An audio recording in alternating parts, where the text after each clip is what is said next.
Hello friends, today's topic is about glycine and serine. So many time in the exam it is asked which particular amino acid is glucogenic. So if you are answering glycine and serine are glucogenic, then there is a next question, why it is called glucogenic, or sometime it is asked how glucose will be produced from this glycine and serine amino acid.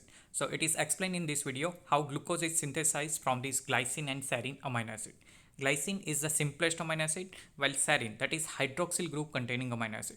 Now, these two amino acids that can be interconverted with the help of particular enzyme, serine hydroxymethyl transferase. So, in a structure, you can see that particular hydroxyl group and this hydroxymethyl group, that is only difference between these two molecule or amino acid.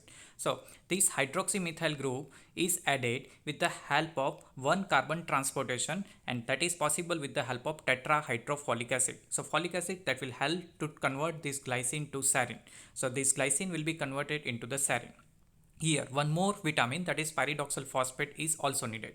Now this serine that can further convert it into the pyruvate. But before that we will look, sometime it is also asked which particular carbon of glycine is converted into serine. So same alpha carbon or that single carbon of glycine that will be converted into the alpha carbon of serine, and another carbon, that is beta carbon, that is accepted with the help of this one carbon transportation or tetrahydrofolic acid.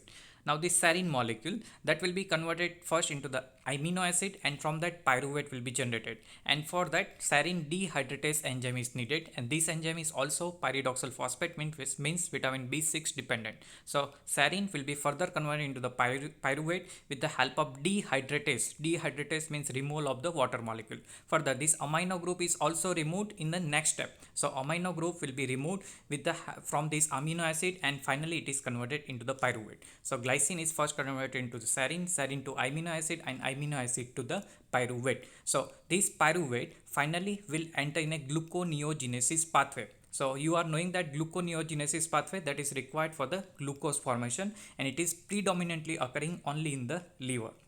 So this pyruvate need to be converted into the glucose, and for that 4 key enzyme is needed. 4 key enzyme of the gluconeogenesis. First one, that is PC pyruvate carboxylase, PPCK means phosphoenol pyruvate carboxykinase, then fructose 1,6 bisphosphatase, and glucose 6 phosphatase that will finally make glucose molecule. So from the glycine and serine, with the help of this conversion of serine dehydratase, pyruvate will finally enter in a glucose molecule formation in the liver. So that's why this glycine and serine is called a glucogenic amino acid, or gluconeogenesis will be there with the help of this glycine and serine. So glycine is mainly channeled into a glucogenic pathway by getting first converted to the serine.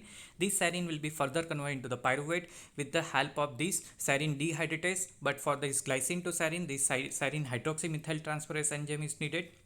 Next, serine to pyruvate, this serine dehydratase enzyme is needed, and finally pyruvate will helpful for the glucose molecule formation. So that's all about how glycine and serine are glucogenic amino acid.